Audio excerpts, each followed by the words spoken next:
In 5, 4, 3, 2, 1. Hello, salutations. Welcome everybody to another episode of the Genius Brain Podcast. We already know it's a Thursday, so you about to hear some two dumb fucking people talk about some interesting shit, man. Genius Bras. Genius Bras, baby. Where we lift up and support. That's right.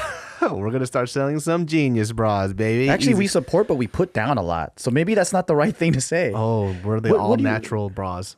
Oh, we put down? Yeah. But how do you put, what's something that you put down and support? Asian children. Oh. Asian kids. You put them down. Asian parenting. You put them down emotionally, but you still support them with your money. Asian bras. So, were you in Vietnam during the whole fucking boxing match with the KSI thing? I was. Yeah. I watched a little bit out there, but You know what's interesting? I watched the Nick Diaz fight too. Oh, did you? Yeah, both of them. It was when I was in Vietnamese. That shit was crazy, huh? Yeah. It was it was them doing a pro fucking match, and I was at Bart's house watching it. And originally I didn't want to watch it, but it was like, why the fuck not? You know what I mean? Yeah. And I think it's kind of dope that they're training and they're putting their heart into it. Yeah.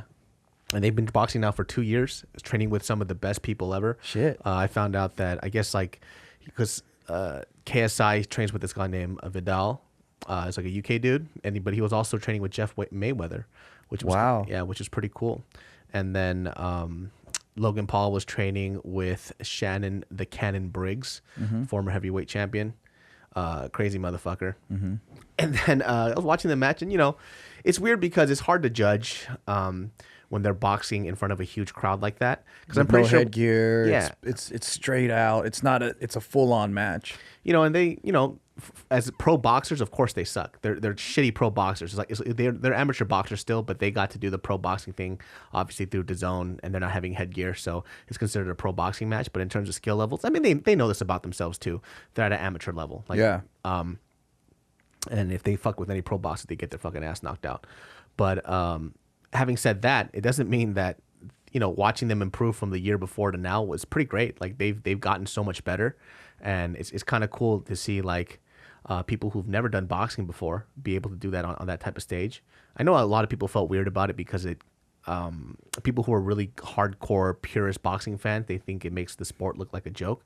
But those fucking those scammy calls make the support look bad. Like the recent controversy that they've been doing with the corruption. I mean, that makes the sport look bad. And I don't know, gets new eyes on it. I understand what DAZN is doing. It makes sense. Yeah. But I was watching a clip of afterwards, and I wanted to see some of their training footage just because I love fighting.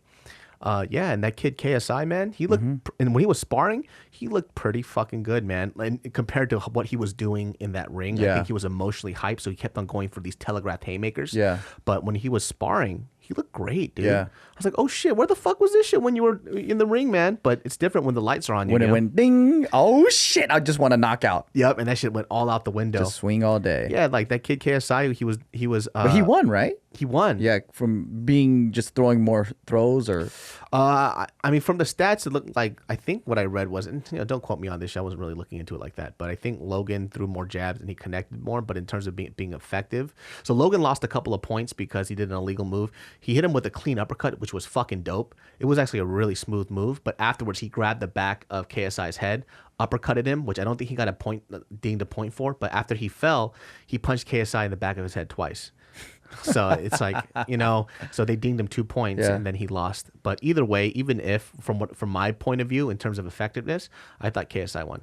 And so even if there wasn't a ding to it, because they also didn't give KSI a knockdown, even though he knocked Logan Paul behind his ear and knocked him down. Because of the back of the head thing? Yeah, they said it was back of the head. But when you look at the replay, it's not. It's smack dab behind the ear. Perfect hit. Oh. So did a great job, but he also didn't get points for that. So, you call it either way. At the end of the day, KSI won. And it was a great job. Was it like dope boxing? No. It was a cool amateur match. Damn. I didn't see the whole thing. They made like $4 million each or some shit like that. Oh my God. I'd do $4 million to get my ass beat. They're making more money than the pros. How must that feel? I think we're just in a different era, man. Yeah. And that just goes to show, people just want to watch and follow who they love. Yeah. They don't care how fucking talented you are. They don't care. It's a different time, dude.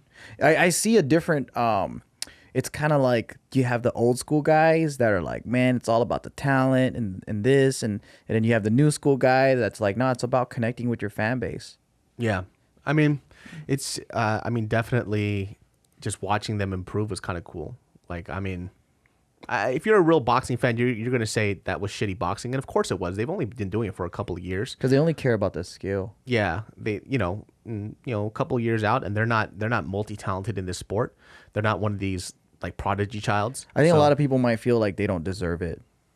Yeah, I mean, if you're looking at it from a sport perspective, I could see that. But they're the ones who put the asses in the seats, so they could do whatever the fuck they want, technically. Yeah. And DAZN, if you're going to be mad at somebody, be mad at DAZN. DAZN's the one that put them up in the ring. They're the one that sponsored it. Yep. So don't be mad at them. Be mad at fucking DAZN. Like I don't feel any way about those two people. But it's really their fan base. I think it was a little weird because the undercard was one person who I actually really like who trains out of the Mayweather gym, fucking Devin Haney. He had a title fight, an actual fucking title fight, and it was the undercard for the Logan Paul and KSI match. So the undercard was a title fight for the exhibition match. What the fuck? Fucking crazy, huh? Wow, how just the world is changing, man. It's crazy. Those two are so fucking yoked, though. They were jacked beyond belief, dude. Really? It's a lot. Would they get tested for steroids? I don't think they got tested for steroids, and they're kind of young too. Yeah. I believe it could be natural. I don't know. Like Logan was getting a little pink and red. I don't know if that's a white person thing or that was just because of he might have been doing some TRT. But I'm just speculating. I know a lot of influencers are really on that steroid shit though. Yeah, so I wouldn't be surprised if they were. Yeah, I know a lot of guys that aren't fitness gurus. They're just like Instagram guys, vloggers, all that. Like they do enhanced shit. Like the girls do enhanced shit. Like everyone's doing it for the gram and like whatever. I'm not about it because I don't know. Like to me, I don't know. Like it's not my world, But I know personally they do it, and that's not a hater thing either. Like I'm talking about, it's a lot of people do steroids. You know what I mean? Like I always wonder what. Yeah, it's their choice. To me, it's like if you want to get plastic surgery, that's on you. All this stuff, that's on them. It's just not my style. Yeah, I could give two fucks less about it. I'd rather just work out, try to be healthy, have fun.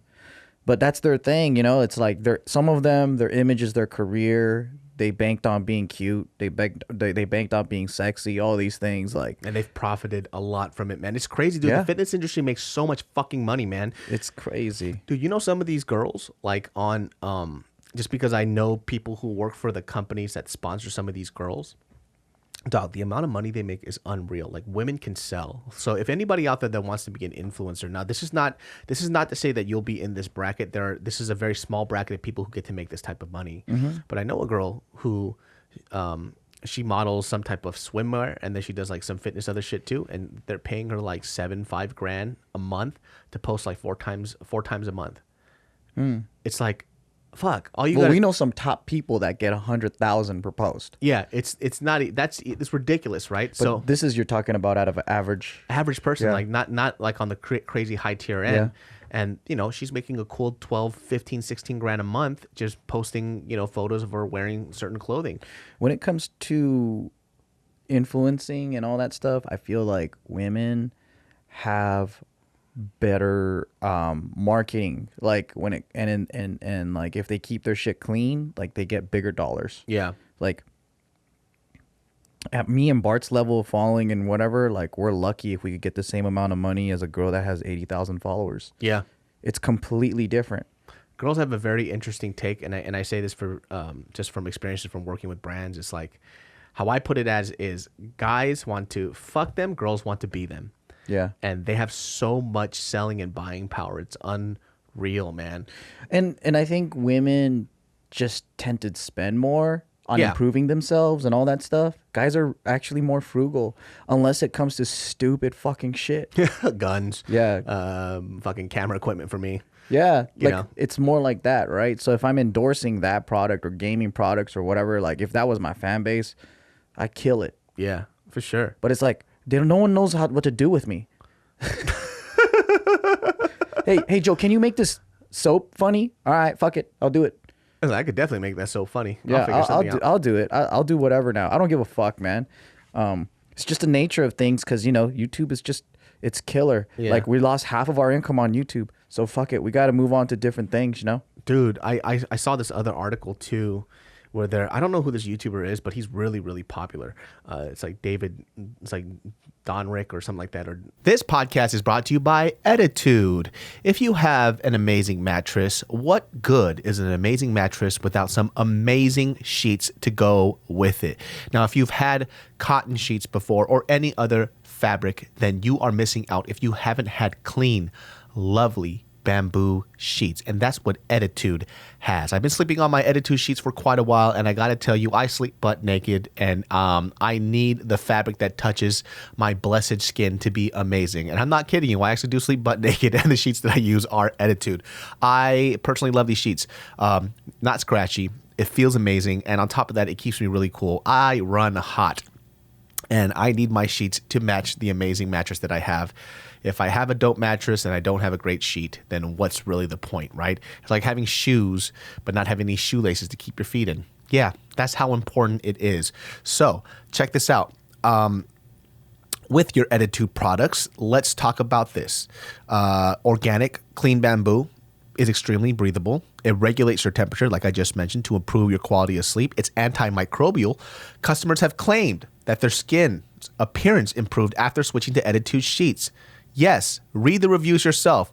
So why not try Attitude? These amazing sheets have a 30-day risk trial. If you're not fully satisfied, you can return your sheets for a full refund. They even cover shipping on returns. So Attitude sheets, they're soft as silk, breathable as linen, but at the price of cotton. You or that special someone you buy them for are going to love them. And right now, my listeners will get 20% off their sheets set and free shipping. Just text BRAIN to 64-000. The only way to get 20% off your set of Attitude sheets and free shipping is to text BRAIN to 64-000. Text BRAIN to 64-000. David Dobrik. Yeah. He's like some really popular YouTuber. Yeah, I like some of his shit. Yeah. Yeah. What does he do? Vlogs, life vlogs. Oh, okay. That's all he does. That's cool. You know, it's just him and his friends, and it's funny. Like every single video is 4 minutes and 20 seconds. Oh, really? 420. That's dope. And in every single thumbnail is his face, like going like has a big eye and shit. And it reminds me a little bit of like old school like fun vlogging where you and your friends are just fucking around and there's just snippets. Like imagine like Vine snippets. Yeah. Compiled together of 4 minutes, and it's just like 1 second they're playing a board game and laughing. The next second they're like drawing on their friend. The next second they're like in a grocery store fucking around.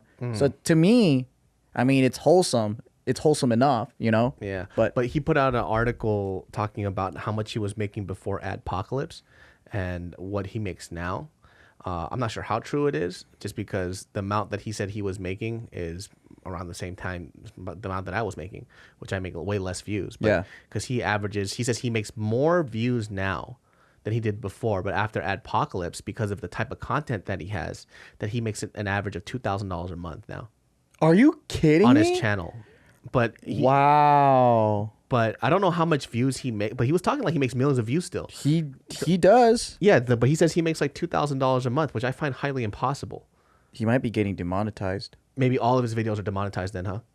Yeah. Maybe, I don't know what it is, but they maybe demonetized all of his videos. And he says he used to make. That's crazy. He said he used to make $250,000 a month, and it went from $250,000 to $2,000 a month. Wow.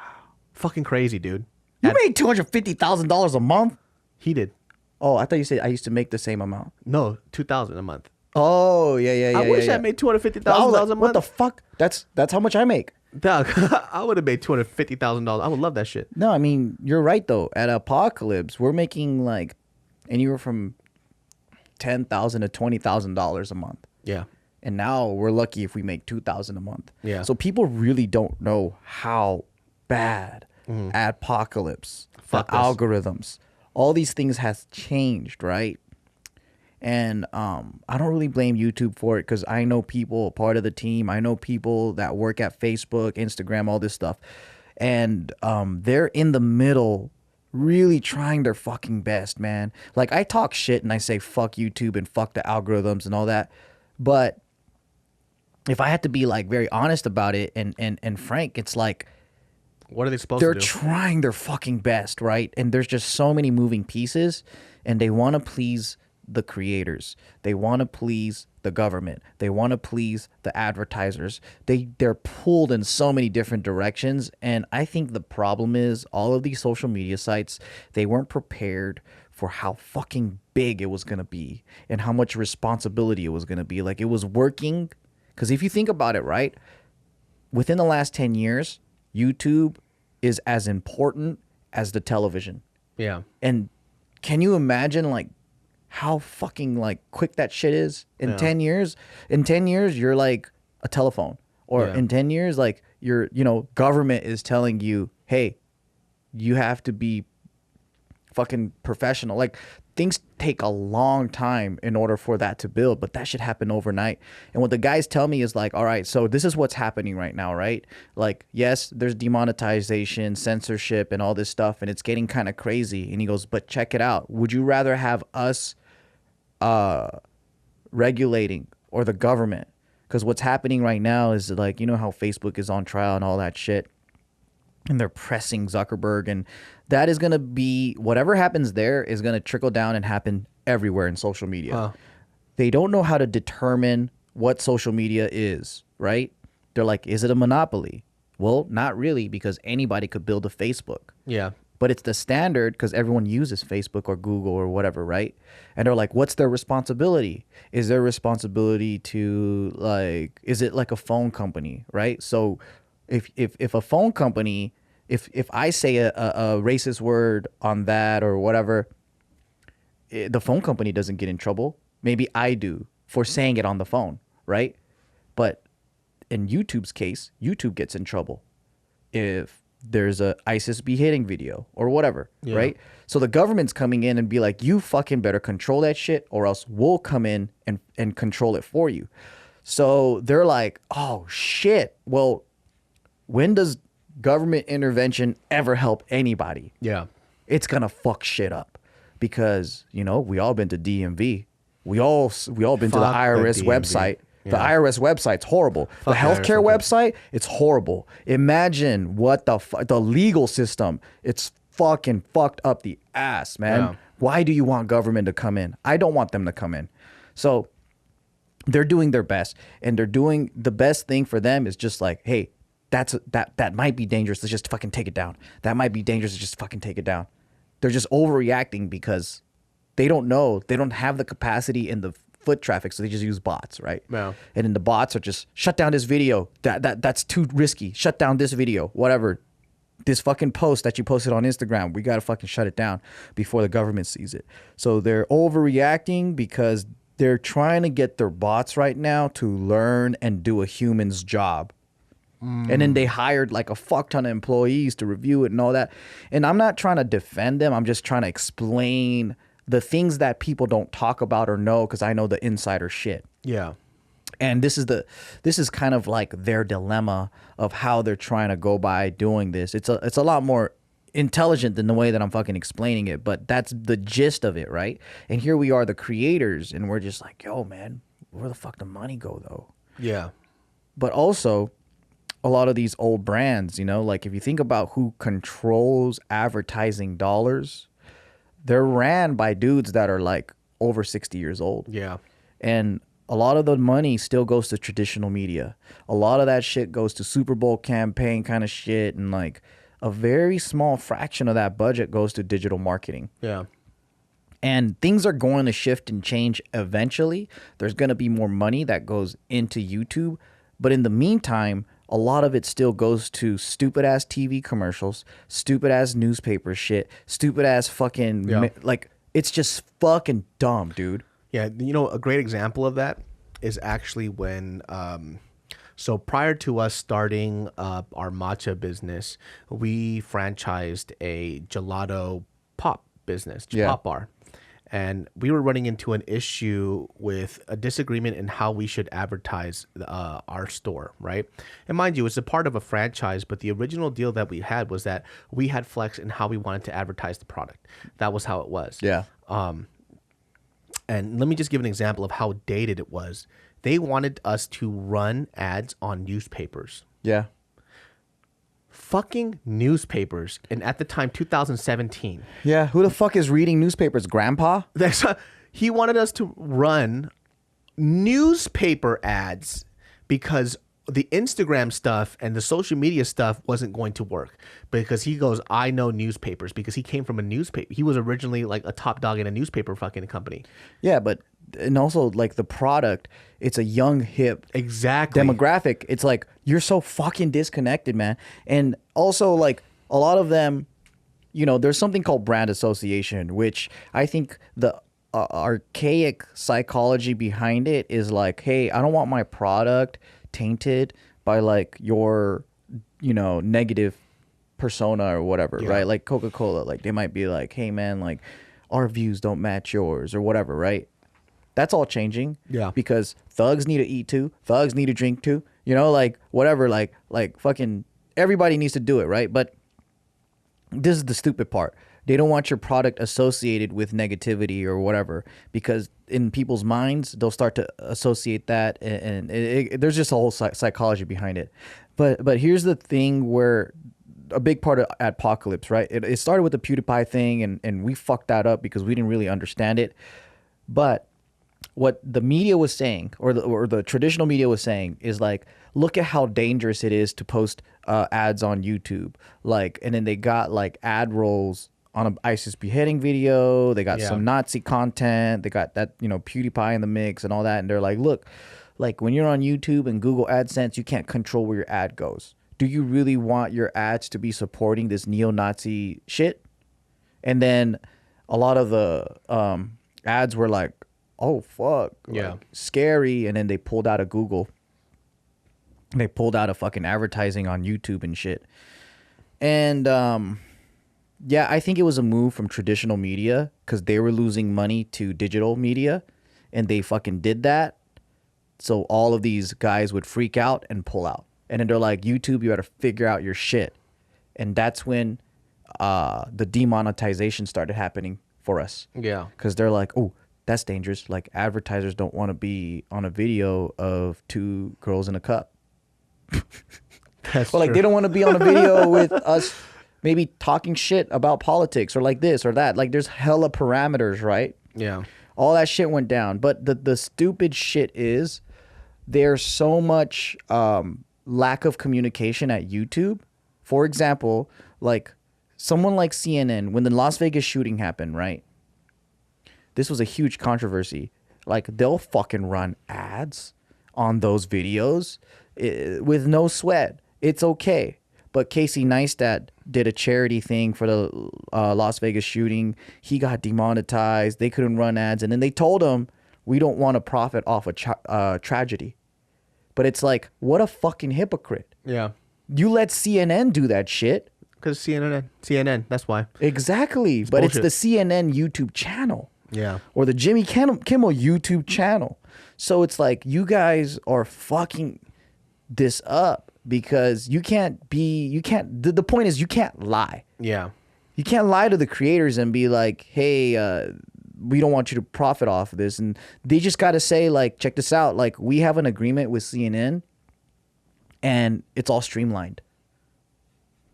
So that, you know, to me, that works. Yeah. At least for me, it works, right? Or you could tell Casey Neistat, like, hey, sorry, but you have a big channel. Let's streamline it the way that we have it with CNN. Wow. Just fucking do that. But that's where a lot of the issues came to play. Yeah, because people don't want to see that hypocrisy. Like, they don't want to see that. They don't want to see special treatment, especially because YouTube was a platform for the people. You know, yeah. It was for, you could put up your content however you want and however you like it. But just like with anything else, once money comes into it, the rules change. And then the bigger it gets, the rules change. Exactly. And it depends, like whose hand is in whose pockets right now. Yeah. Right? Because if Google is getting paid by these big advertisers and they're like, we're going to back out because we don't like, they're like, okay, well, let me figure out how I can suck your dick now. Yeah. Because they're going to have to figure that out. Because they need the money to survive. Exactly. And we're just getting the shit into the stick because it's like, you know, when it all started, it was super small scale. We were under the radar. But then, you know, the bigger we become, the more professional we have to be. Yeah. And we got fucked. And I was fucked. And I was okay with not being. That's why I started the Patreon. That's why I started going to podcasts, just because it's just, I don't like being censored. especially because I'm not really spewing hate speech or anything. Yeah. Like this is all just in comedy and in jest, and it's topics. And I also am okay with people disagreeing with me. So that is what it is.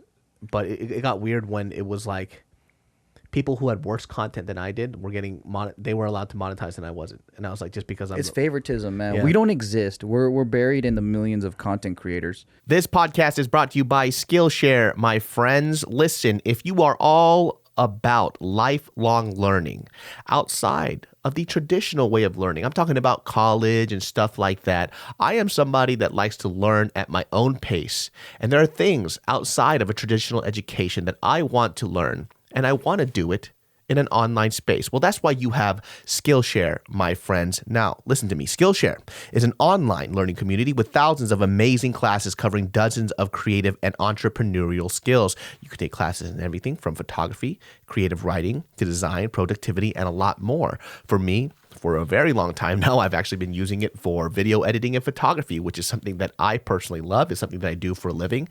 And there's nothing wrong with me brushing up on my skills and my basics, and Skillshare has a huge library for me to pick and choose from for the stuff that I want to learn in my respective area, which is photography and videography.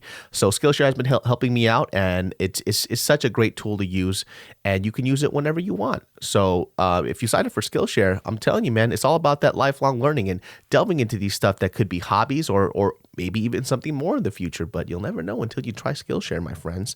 So check it out.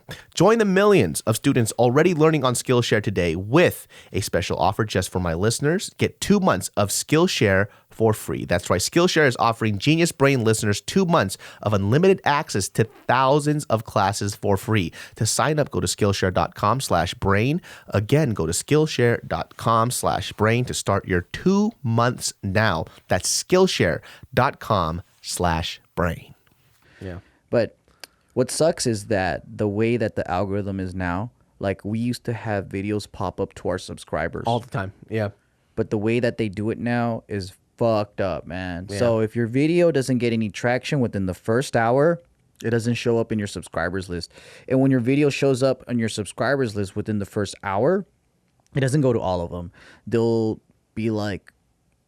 probably release. So for example, they'll release it to like this selected 100 that the robot thinks of, right? And let's say out of 50 of those 100 click, okay, that's a 50-50 kind of thing. Maybe they'll share it, maybe they won't. If 90% of them click, they'll be like, oh, this is a trending video. Let me show it to 1,000. Let me show it to this. And then that's why they'll pop up on recommended and all that, because they think that this video is worthy of being watched. Yeah. But like with anything, that doesn't determine the content of something, right? Yeah. It might have a dope thumbnail. It might have some kind of like title. It might have like so many different factors that make people click and stick. But it works for them, so it's fine. But it's to me, it's like it's a stupid way to say you want quality content. People are just gonna figure out ways to game it. Yeah. And then it's like, I want my subscribers to see what they signed up for. Yeah. And people are like, hey, this video didn't show up. This video didn't show up. So it makes things harder, definitely harder. But I learned to not complain about it. It's like understand it and win the game. That's all it is. Yeah. It just, things are going to continuously keep changing. Also, too, because this stuff is a perk to what it is. You know what I mean? Like, and also any type of platform, too. It wasn't promised to us that we were going to make a living off of this. It was a gamble that we took. True. Everything is a plus. Yeah. I feel grateful. Yeah. Very fucking grateful, Yeah. man. Like I'm allowed to get irritated and mad especially when I can't fucking pay my bills. Yeah. But, it also taught us to innovate and change. And then, kind of reach out to these fans who have been getting free content for years and years and years and be like, yo, can you donate like $1 or $2, to keep this up if you guys want this content? If not, then I have to change the content. And, there's people who are supporting that. So it's really dope, man. And I kind of, there's a lot of appreciation there. Yeah, I mean, there's ways to stay creative, because I always say, like, when people know you, they can't unknow you. And if you left a good impression on people, then they'll want to stick with you because they enjoy what you create, right? And I like Gary Vee's philosophy of like give, and then ask. Because I always thought like you have to prove yourself to people before they spend their hard-earned cash on you. Yeah. And we've cultivated such a fucking loyal fan base, man. Like I think our fan base specifically, people that just follow you or me, or we have a lot of crossover fans, right? Yeah. And they are some of the most loyal, fucking downest motherfuckers on earth. And I see my other creator friends, and they have a shit fan base, a very fickle. Like people just want to be like, dance, monkey, dance. Like, I wonder why that is. Like, what happened? Like, how do they not develop a connection to the people that support them? Because what I found out too, especially, just doing a lot of stuff for advertisers, they told me that I have a very high conversion rate, and but I don't have nearly the amount of views or following. So it's well, like, because I think you don't do flash entertainment, which is like things that are like really ooh and ah, you watch it and you go whoa, and then you go that was interesting, and then like something that's very viral and topical, right? Like this is very apparent to people. This style, I think, is very niche, it's very deep, there's a lot of substance, but it's not easy entertainment. So like, for example, like some guys will go super fucking viral, right? And they'll have their stint. But after a while, people will forget who they are. Why? Because they'll have gimmicks. They're like a one-trick pony. They have things that make you go, oh man, that was a dope backflip. And then that's it. And then you go, what's that gonna leave? Like 20 fucking best restaurants in this area. Like that's dope. I would watch it really quick. But if you have nothing of substance to say in your video, in between, something to draw me into your life, something that makes you go, this motherfucker's interesting. And you know what? He reminds me of me or my cousin. And like, you're right, man. Like, this is fucking dope. So not only am I watching this guy eat and then there's substance in the video, it's like there's relatability. There's just like, this is fucking cool. I love this person. I want to be this person's friend. I want this person to mentor me. They don't have that. We're in our situation, how many times when we had meet and greets, and this is not even to fucking like gas ourselves up. When we have meet and greets, people come in and go, you're like a big brother. All the shit that you talk about, all the things that you say, like you fucking give me value. And that is a different relationship with the fan base that we have out there than someone who is an entertainer, right? Someone who's like, they're honest, like, I don't know, they're there to fucking juggle for you. Then it's like you go, whoa, that's a dope, entertaining moment, but you don't give me value in my life that way. One of the things that I really appreciated too, and how I got to understand that really well, was when I started up my Patreon, I didn't know what to put up on there for content. Because it made me feel weird, because I was asking for help, and I've never asked for help, monetarily to keep this channel alive before, because I never had to. If it made a certain amount and I was breaking even, I was fine. But then when I started losing like two grand a month, I was like, this channel has to go away. Like, it has to go away, because I can't lose $2,000 a month. Doesn't make any sense. And so, when I asked for help and they decided to help out, I asked like, yo, okay, what kind of content? Dude, put up whatever, dude. It doesn't fucking matter. We're just doing this just to support you. So we can have, GeniusBrain, and we could have this content come out. I was like, damn, dude, that's really fucking nice, because I felt a lot of pressure to like make like 30 videos on the Patreon a month or some shit, But at the same time, for them, they're like, no, we're just here to support you. That's what we do. We're posting like 24 videos on the fucking Patreon a month. I mean, for you guys, it makes more sense because you guys have a full cast. It's just me. Like, I gotta. Yeah, that's a lot of work. And the cool thing is with the Patreon, I've been able to converse with them and ask them for their opinion about stuff, because these are people who are giving me money and they support me. That means they know me probably a lot better than I know myself. So like, I can they're ask, watching. because I can ask questions like, yo, like, what do you think about the series that I want to start? And they're like, do this one instead. Like, we would love to see you do this. And I take that into account, and I'm like, oh shit, now you guys are fucking me up, because now I'm thinking about, oh, maybe they are right. And it's not a bad thing. It's because I actually do value their opinions. So it's like, maybe you're right. Maybe I'm looking at this at a weird angle. There's shit that fans help remind me. Because like, we get lost in the sauce, and then it's like, hey Joe, remember that quote you said? I'm like, what quote? That funny quote about this. And I'm like, oh man, thanks, dude, because I forgot to look at life that way, or what? I'm like, I forgot I even said that shit, dog. It's like, that's some wise words, man. I'm Who like, said damn, that? It's like, you did. I'm like, oh shit, I guess I am fucking wise. But it's pretty cool though, like being able to develop that fan base and just kind of watching what a lot of these YouTubers have done on this space is crazy. Yo, when we first started doing this stuff out, nobody knew what YouTube was. And I remember I used to get fucking pissed off because I had to talk to these people who had big companies and they would try to tell me what the value of what my following was when they don't even know what a fucking damn thing that I do. Yeah. And, they're like, oh, well, this stuff doesn't convert. And it did, but they didn't know, right? Yeah. And they would just shoot down and make fun of new media influencers. It's because they're insecure. Yeah, and it's like that's funny because it seems like you're losing all your fucking television views when they're coming over and watching it on our channel. They're panicking, bro. They don't know what the fuck to do. Yeah, and instead of combining forces, they want to shut down new media. And now look at it. Now they're knocking on new media's door. Yeah. It's like, okay, well, let's put up our TV clips on YouTube so we can get more traction for our stuff. It's like I clearly remember you guys saying that new media was going to disappear. Yeah. I remember that shit. Where are you now, fucking geezer? Yeah. And that's my thing is I hope I never turn into that geezer because I'm at that age where like we connect with young folks, but we also connect with old folks. Yeah. We're right in the fucking middle, man. Yeah. We're at that middle point. We're not midlife crisis, but we're at that middle point because like we're young. We still look young enough and cool enough to like relate with like the fucking high school, college kids and shit, right? Yeah. But we're old enough to be respected and do business with 60-year-olds and shit, right? Yeah. So we can walk into a fucking boardroom or whatever, and we can also like walk into a meet and greet, and we get to experience it all. But I do start understanding why old folks can get stuck in their ways, because you get kind of comfortable and you miss your era and you miss like the shit that Back in my day, I see myself thinking that shit all the time. Yeah. Because like cancel culture of today, fucking socialism of today, like just different schools of thought that's taking over. And I feel like, oh man, this is kind of weird. Only because I was a fucking communist in high school, a hardcore communist. Read Communist Manifesto, fucking studied Karl Marx.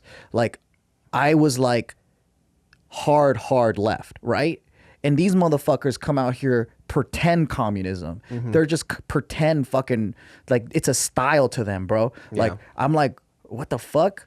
You guys don't even know what the fuck that shit is. Like you're a wannabe liberal. And I know I went through my evolution of that and I said, you know what? At the end of the day, I think I like being a capitalist. I think I like having power in my decisions and being able to pay like and create a business and pay my employees and do all that stuff. Like that's what I want to do. Yeah. I don't want the government owning my business or my property or nothing. Like I don't want a shared economy. Like I want people that's survival of the fittest, and that's my philosophy, and I want that freedom. So like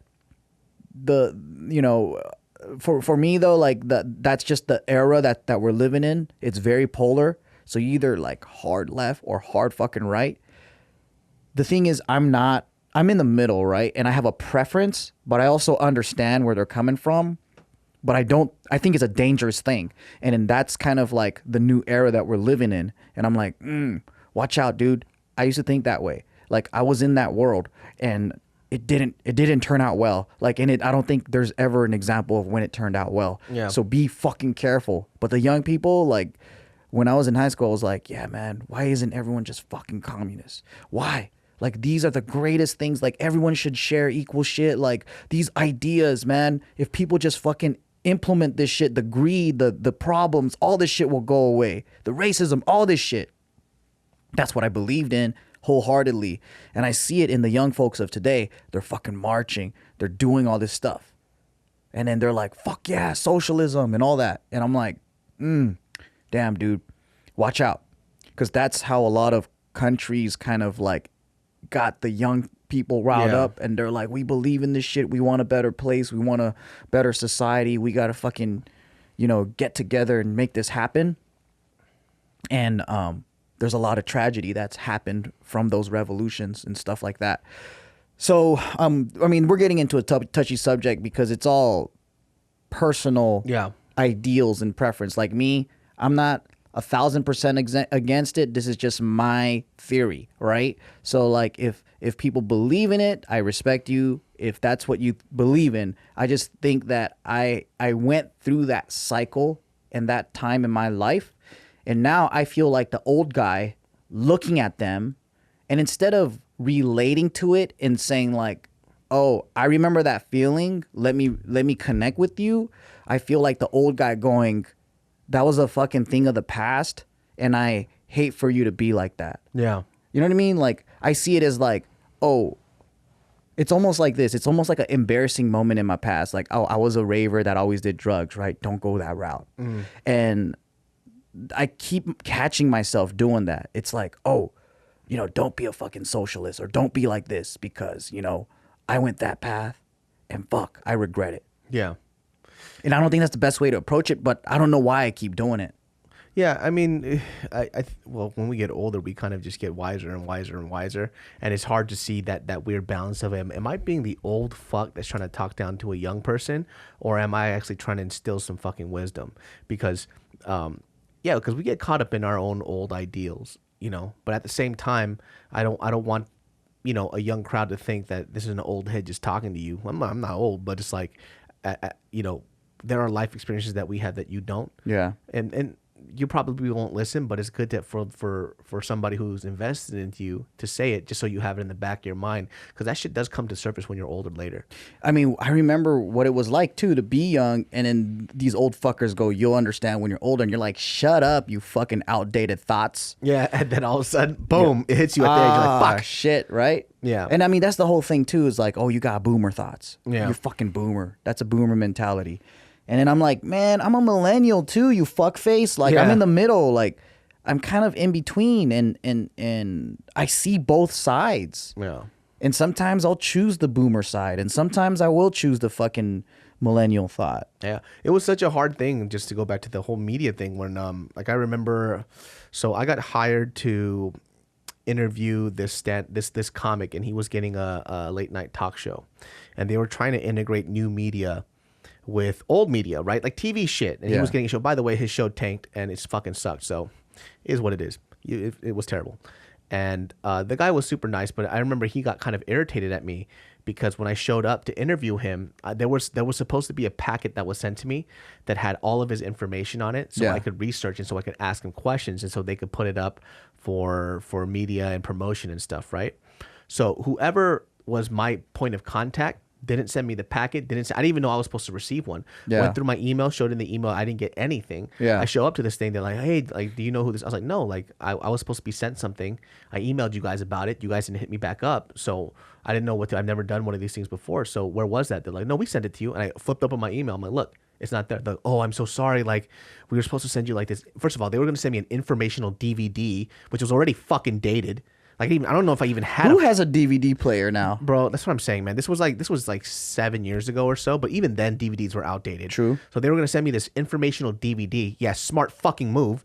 And I was like, okay, I guess. And I went there and I asked him a couple questions, and it wasn't supposed to be the questions I was supposed to ask. And the guy like fucking irritated at me because you're supposed to memorize questions. Yeah. And then I remember when it was off, I was like, hey, bro, like I'm supposed to know shit about you, but I wasn't sent shit. Like, so I know you're upset, but don't look at me like I fucked up. Yeah. Like whoever my point of contact was didn't send me anything. He was like, oh, okay, whatever. You know, he could tell he wasn't really buying the story. So I went to talk to my point of contact. I was like, bro, what the fuck was that? You just sent me in there. I don't have anything to ask him, right? Yeah. And then later on, he was just apologizing his ass off. And this just goes, this is a fucking dog eat dog type of world, especially in entertainment. Afterwards, I got flack from this television company saying that I was unprofessional, that I didn't do what I was asked. And I was like, you didn't send me the shit that I asked for multiple. Because no one wants to take blame, because no one wants to lose their job. Exactly. And so I just had to take a hit from it. Yeah. And this whole fucking TV network looked at me like I was some kind of young douchebag that's just this new media fuck. And I'm like, no, you're the old fuck that fucked up your job. Yeah. Like, you fucked up. I was doing my job. I asked for that shit multiple times and you didn't send it. You fucking pieces of shit. Yeah. And so I remember that. I was so fucking pissed. I was like, fuck traditional television, dude. Yeah. Like, YouTube is the fucking thing, because I don't have to go through this red tape. No, and you're your own boss. Yeah. So it's like, yeah, we'll have to deal and roll with the punches, but also I can't deal with petty bullshit and coward employees. Yeah. Like, I can't deal with office politics, because for me, there's too much conniving maneuvering. Yeah. And it's like, if I'm gonna deal with that, I'd rather be the fucking boss of the company Yeah, just to let you guys know how fickle entertainment is. If you ever walk up into my position where you can walk up into like Viacom and all this other companies and have these meetings, not saying that it's going to go anywhere. They have meetings with everybody. Every time I walk into these companies year after year, all the employees change. Yep. Oh yeah. All the employees change. There's times where we would do a pitch for a TV show, and a month later we would have to walk right in because it's a different fucking person running the show. It's like, who's this? It's like, oh, that person's gone. We have a new person. I've seen CEOs switch 3 times for a major cable network in the same fucking year. It's crazy. These guys are fickle fucking fucks, dude. Yeah. It is crazy, dude. And in like, I was talking to our producer at the time. Remember the guy that was helping us develop the show? He's fucking cool, man. Yeah. And then he was basically filling me in on what's going on with cable TV. They're losing a fuck ton of money. It wasn't what it used to be. There's a lot of poaching going back and forth. People getting fucking sign-in bonuses, all this stuff. There's a lot of money to be going around because going back to the ad story, a lot of those ad dollars still go to traditional media. And then no one really wants to take responsibility, but everyone wants to take credit. So here's the thing. One person will jump in, get paid. They'll be like, all right, this fucking season, we're going to change the game. We're going to fucking they're going to say some big emotional speech about how it's all about minorities this year, right? So they want all this minority content. So they bring us in. We all pitch our shows. All right, this is a fucking dope minority show, this and that. They string us along. They might spend a little money for like not even a pilot, but like a little snippet reel or whatever, what we did, right? Yeah. They'll go back and they're like, all right, you guys want to buy the show and all this stuff. And they're like, I don't know. They don't have that much money. Yeah. They seriously don't have money to fucking burn, dude. Yeah. I'm like, dude, YouTubers make more than just shit. You barely have fucking money. Yeah. Except when they actually get it, it's huge. It's huge money. Like the pitch and all that stuff is small, but then when it comes into like, okay, we're gonna shoot a season of this, it goes into the millions and millions and millions. Yeah. And then that's when they get their fucking break. And then that's when there's a lot of money on the line and no one wants to take responsibility. And then here's this other layer of fuck up, right? So there's like 20 people that can probably be minimized to one person's job. Yes. They love to fucking make things so inefficient. And the thing that I fucking hate the most is like, you'll have ideas, you have scripts, right? But people have to justify their position. Yes. So this is the thing that kills creativity, right? People have to justify their position. So like you write a script, you send it in, and everyone, like it might be a solid script. Someone might read it and go, damn, dude, this is a dope ass script. I don't have anything to write on it. But if you don't have anything to write on it, why am I fucking paying you? Yeah. So, the script's fucking reader or the guy that chooses it and everyone down the line that's involved in the project, they want to give in their 2 cents. Hey, you know what would be a good idea? If you fucking add a clown. Why don't you put a clown in your fucking movie, man? Why don't you do this in your fucking movie? Solidify their position. Yeah, so they were like, hey, that was my idea. I put that fucking clown in that movie. Yeah. Right? Stupid ass fucking ideas. Or they'll be like, you need to take that line out. You know what? You need to take that character out. And that was my idea. I did that, right? So this whole fucking clusterfuck of people are ripping away on your script. It was already good, but they have to justify it. They don't fucking give a fuck. Yeah. They just want to keep their jobs. So the video gets made, the product gets made. It's a shitty fucking thing. It could have started off awesome and great. Everyone has to give their fucking 2 cents. Everyone has to justify their job. So a lot of people that works in it, they get the game. They know it's like a lot of people are like, and this happens in marketing and everywhere. Everyone's trying to give in their 2 cents. Everybody's just looking out for their own ass. Yep. There's no sense of community. Of course, I mean, it's your own job. I understand, but it's just a different ecosystem. And I don't think that they're shady or anything. It's a different ecosystem that I don't like. Yeah. And this is why when new blood comes in, they're going to start changing up the game a little bit, which it has to happen soon because a few years back, I was also working with this company, and it was on a TV show that I was going to sell. But there was a person who got replaced in this company, and I hated this person so fucking much because it was somebody who I know for a fact, because I've seen it so many times, this person didn't do anything, and they got paid so much money. So for example, this is how arbitrary this fucking human being is. And I'm not an employee of that company. So you can't pull this bullshit on me. And when I tell you that I'm not confrontational, but I will call out bullshit when bullshit's being put on me because you're wasting my fucking time. Yeah, that shit's crazy. It pisses me off. So for example, it'll be some shit like this. He goes, "Hey David, let's hop on this conference call real quick. I need to we could set up a tie-in at 8 a.m. in the morning and we could get on this conference call." And I would write back on the email. I was like, "Stop wasting my time." It's like, well, can it be done through email or do we need to have a conversation about this on conference call because I'm busy? So if you could just write to me what your pitch is on email, then let me think about it and then let's hop on a call. He goes, "No, man, we got to do it in person." Cool. Calls me up, right? He goes, "Hey, bro, so this is the idea. Do you like it?" I'm like, "Yeah, it's cool." He's like, "Cool, man. We'll talk about it with our team. I'll hit you back up." And I was like, "Hold on a second. I explicitly wrote to you on the email, if you could just write it to me, why did I have to wake up at 8 a.m. in the fucking morning to have you ask me a question you could have done on email?" Right? Yeah. He goes, "Oh, I just need to get that verbal confirmation." And I'm like, bro, this, and I didn't say this to him, but it's him pretending to work. So his boss thinks that he's working. Yeah. That's why he's doing the conference call, because he puts it in his schedule that his boss sees. Wow. And it's like, did you just wake me up after I just been editing a video till 5 fucking a.m. to bring me up on a conference call to ask me a fucking question for 5 seconds? Yeah. And then, I got so annoyed to the point where we were having these group calls about the show idea, and then we were trying to develop it. And then eventually this guy got fired, by the way. Good. So a new CEO came in and they did evaluations on people. And they saw how lazy he was. And he got fired. So this guy, I got so fucking pissed that I remember I was on the phone call and there was a couple other people around me. And they could tell I was irritated at this guy because we wrote an email and then he sent me this schedule. And he was basically, it was supposed to be an Excel sheet. Yeah. And in this Excel sheet, I said, "Hey," I was like, "Hey, if you guys want to work out ideas that you're trying to pitch me on, can you let's work out these things that we need on an Excel sheet, and then we could fill it in together, and then we could work it that way because you guys, I'm based in LA, you guys are based across country, so let's figure it out like that." He goes, "Cool, I'll send you an Excel sheet." Fool sends me an Excel sheet. It just says an Excel sheet that says ideas on it. It was a fucking Google Doc that said ideas on it. That's it? That's it's what just he sent me. a doc that says ideas? And I got so fucking mad. Did he capitalize the I at least? It was bolded. And then I wrote back, LOL. I was like, "When you send me something real, let me know."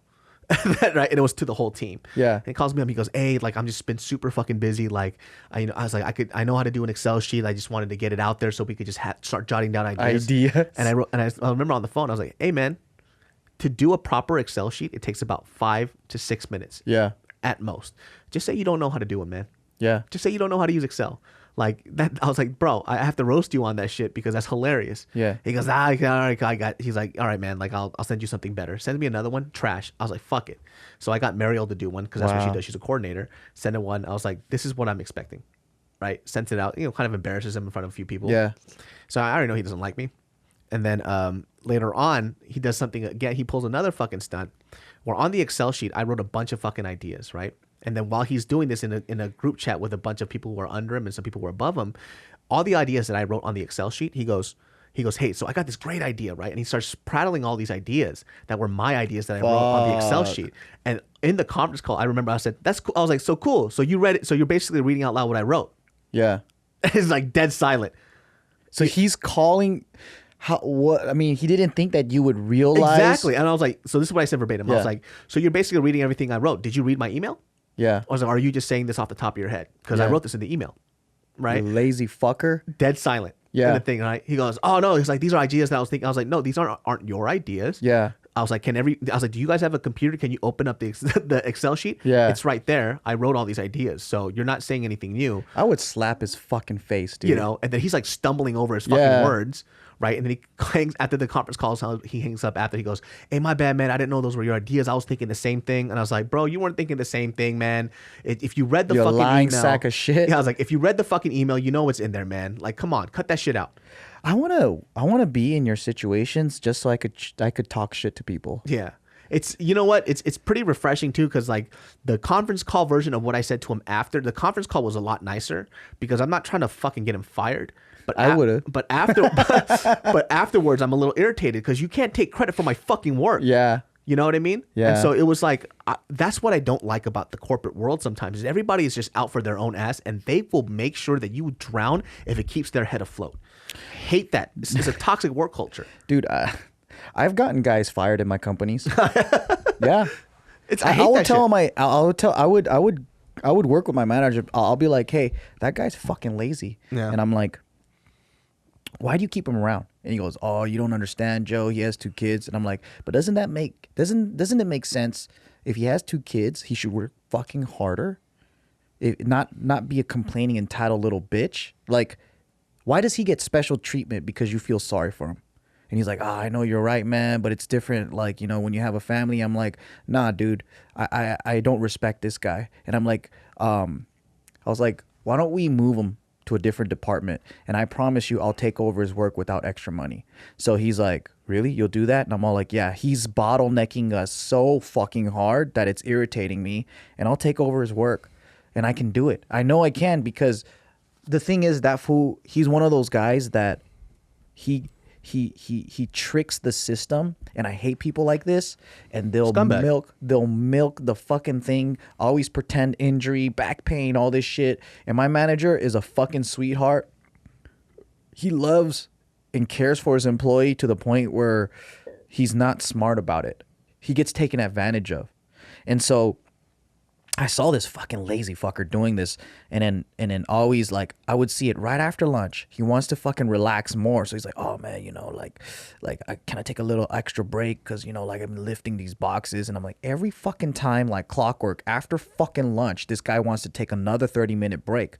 Lazy fuck. While all of us work, because right after lunch we hustle hard so we could finish early, right? Yeah. And then I'm like, I'm just seeing all these like tricky little things this fucker does. And I was like, well, if you don't have the heart to fire him, let's just move him to a different department.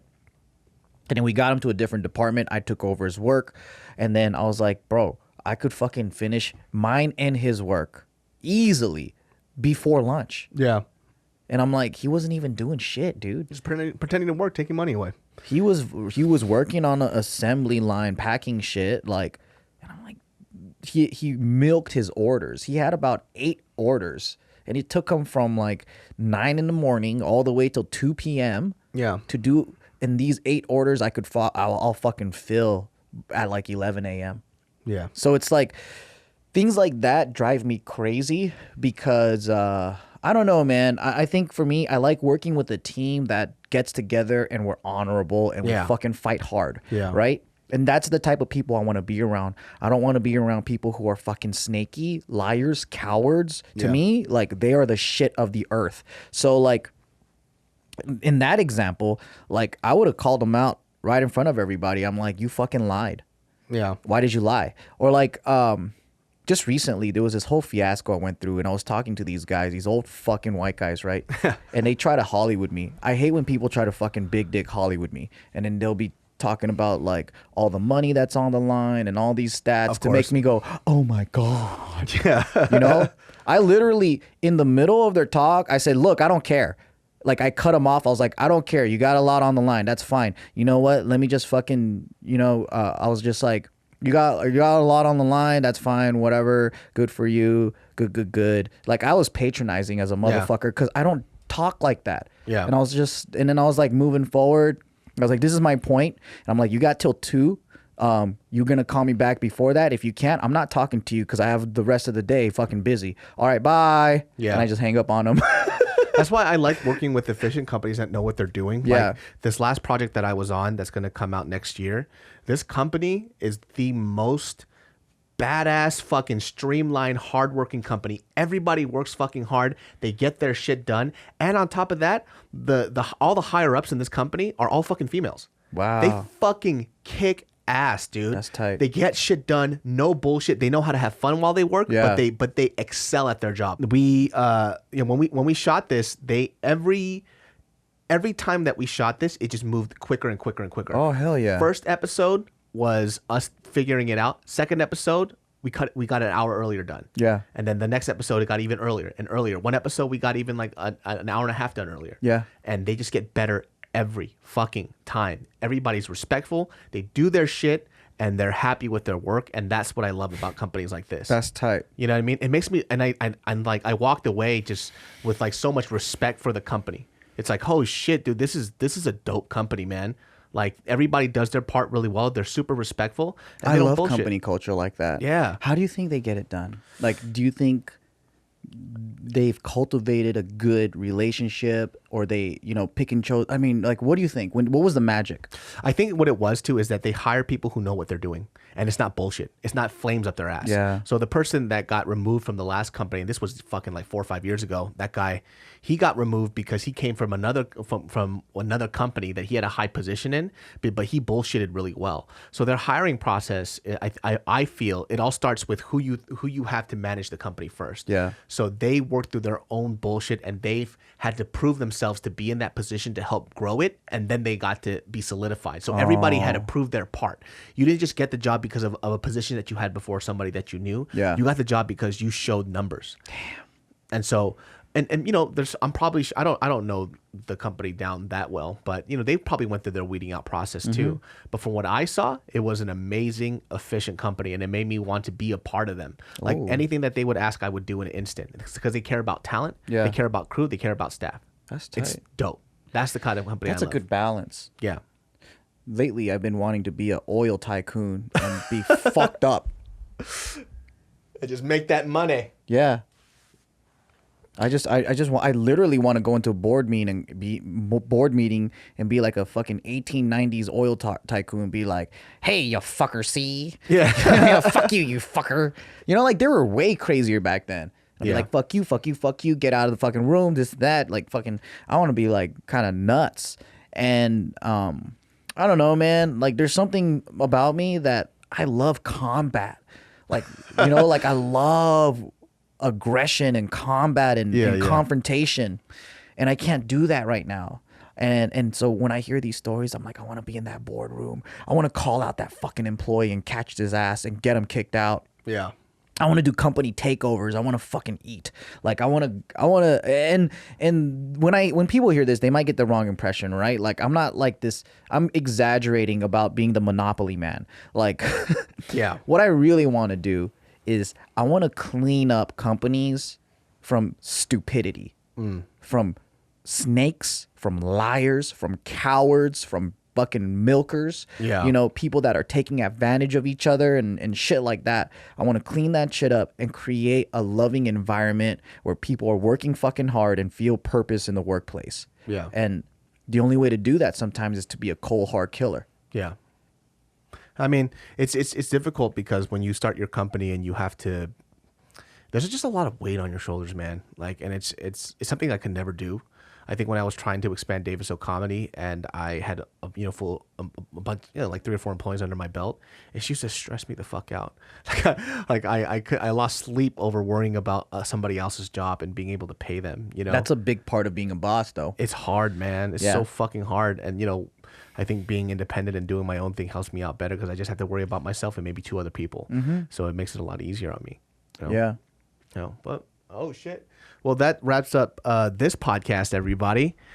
We talked about fucking YouTube, fucking being broke and shit and losing money, and then toxic company culture. But yeah, this podcast is about anything and everything. You guys already know what's up. We're here to be with you on your everyday commute.